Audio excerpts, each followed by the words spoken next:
So if you think about it, it's 720 divided by 6, right? Because the top is the sum, and then you divide it by 6 because there are 6 angles, so that'd be 120 degrees. Okay. So you've calculated I. Let's label it. One of these here is 120. So they will all be 120 if it's a regular shape, right? The central angle is going to be 360 divided by n, which is 6. So in this case, it's 60 degrees. Right? So let's label one central. You find the middle, and then just go slice out and make a slice like that to each corner. So this is 60 degrees here.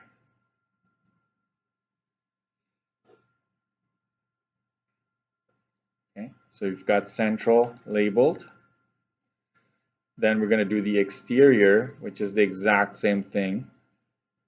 Exterior is also 360 divided by 6, which is 60. These two formulas are telling you something, right? Where does this 360 come from? It comes from around the center here. If you were to add up all the central angles, they always add up to 360. The exterior angle is also always 360 divided by 6. So let's label one of them.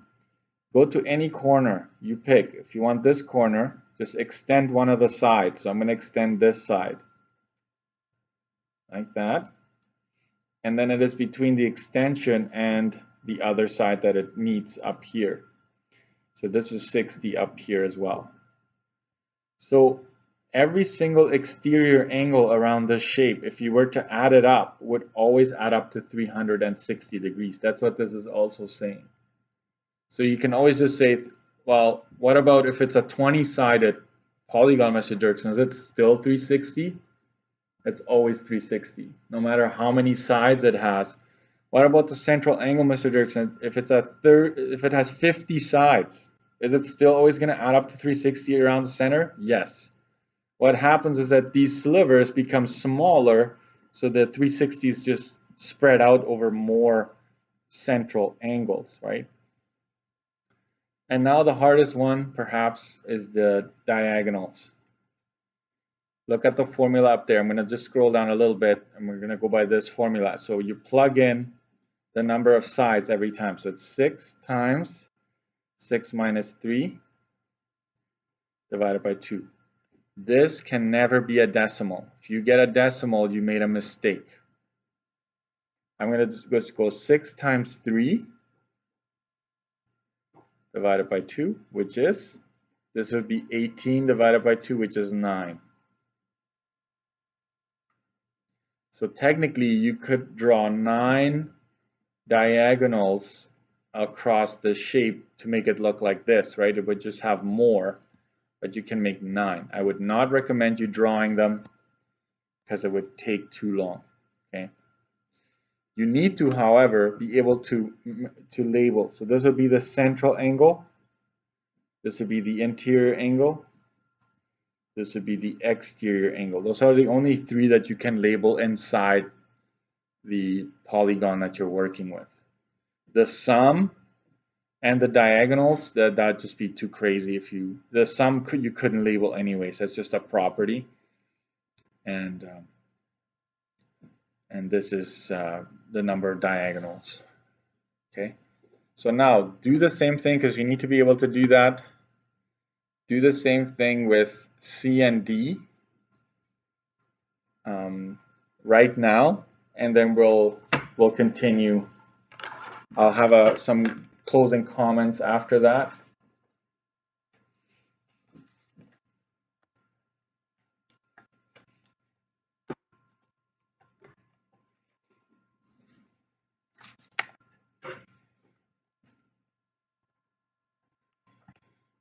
All right, so I'm just going to give you the answers.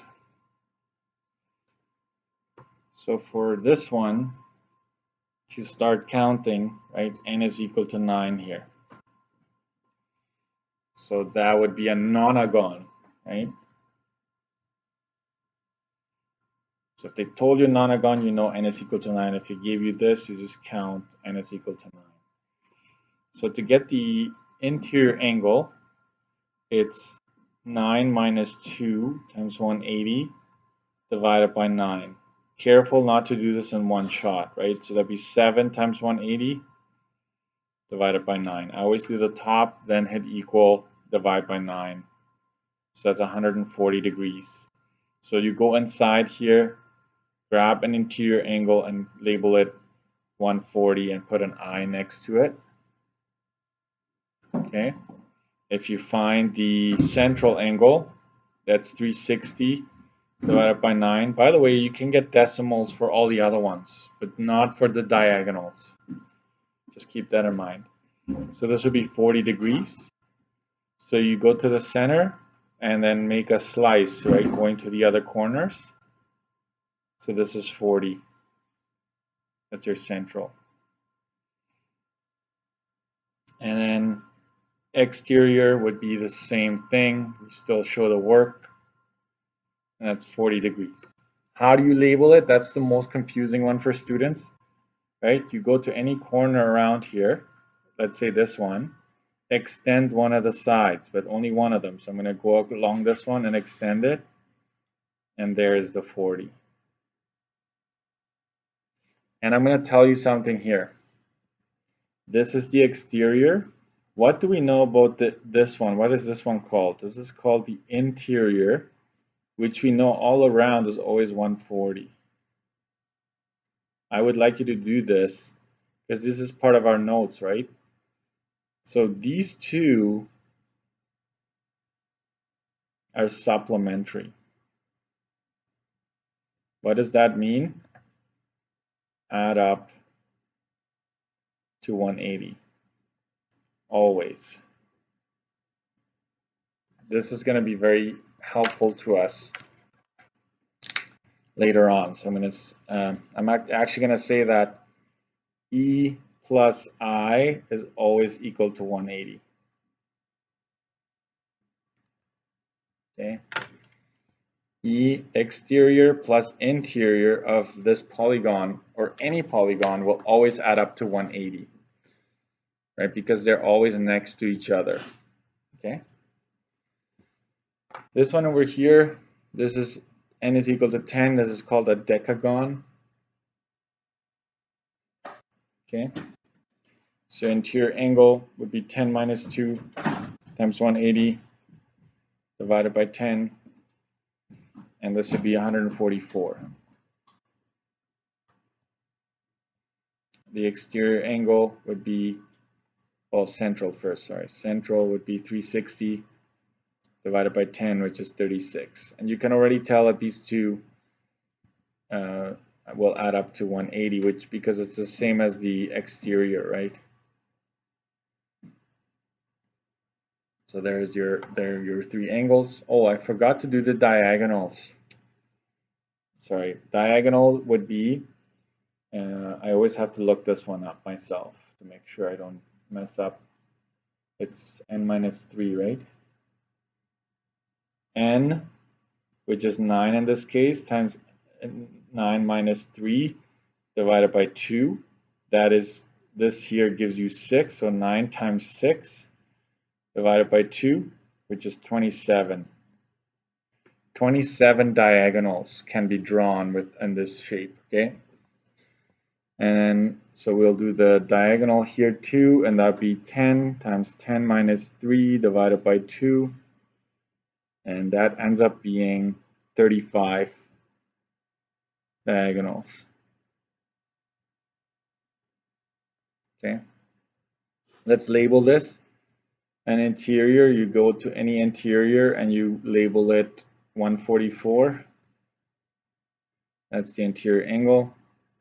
The central, you go to the middle and then slice out like that. That's your central, and that's 36. And I will actually go ahead and extend this side right here. And that's my exterior angle, which is 36. This is exterior. So you know, again, exterior and interior add up to 180 again, right? So you know that part. So you should be able to do something like this. We didn't do the sum for all of them, but the sum is actually just the top part of the interior angle formula if you look at it. Okay.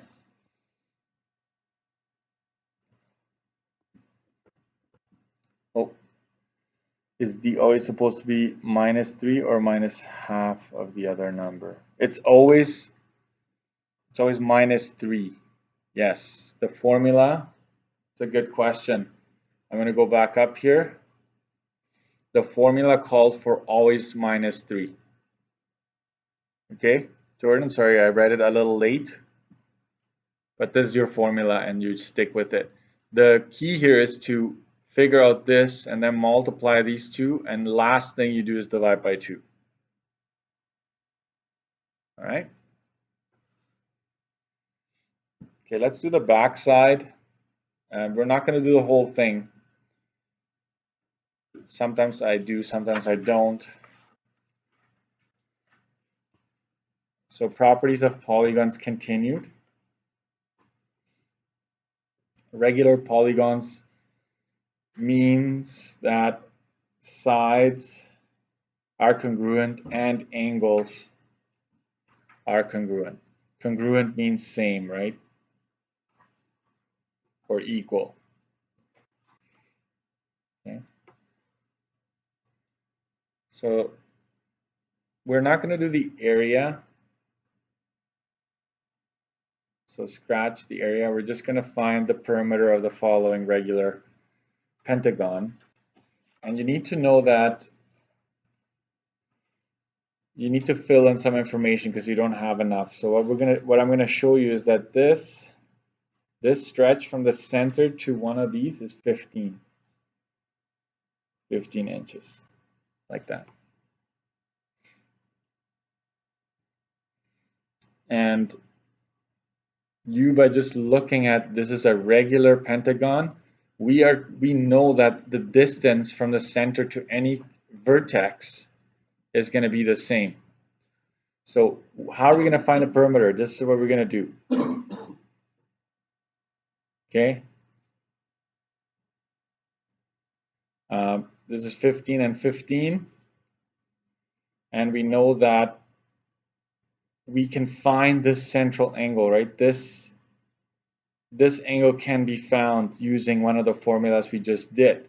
So you have a triangle, we did trig, right? Central angle would be what? 360 divided by the number of sides, right? So it's a pentagon, so we know 1, 2, 3, 4, 5 that this has 5 sides, okay? So we divide that by 5 and we get 72 degrees, okay? So this is what you plug in here, 72. So we're going to find this, and if we find this, the perimeter is the distance around the shape, so we're just going to multiply x by 5, and then we have our perimeter. That's how simple that is. So that'd be SAS triangle, so we need cosine law, right? So x squared is equal to 15 squared plus 15 squared minus 2 times 15 times 15 times cosine of 72 degrees. X would be square root of this whole thing.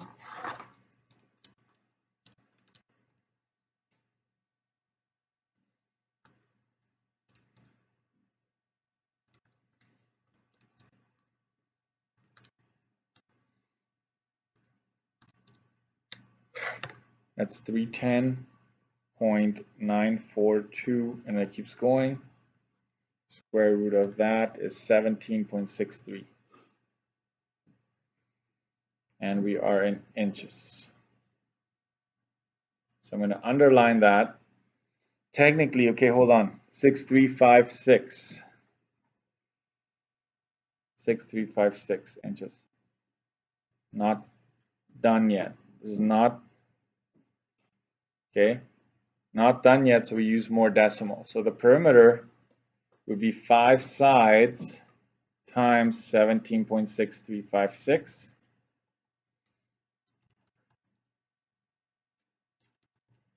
And that'd be 88.18. And we're in inches, right? That is the perimeter around this pentagon. Okay. So we're going to stop there. While you were working, okay, I'm just going to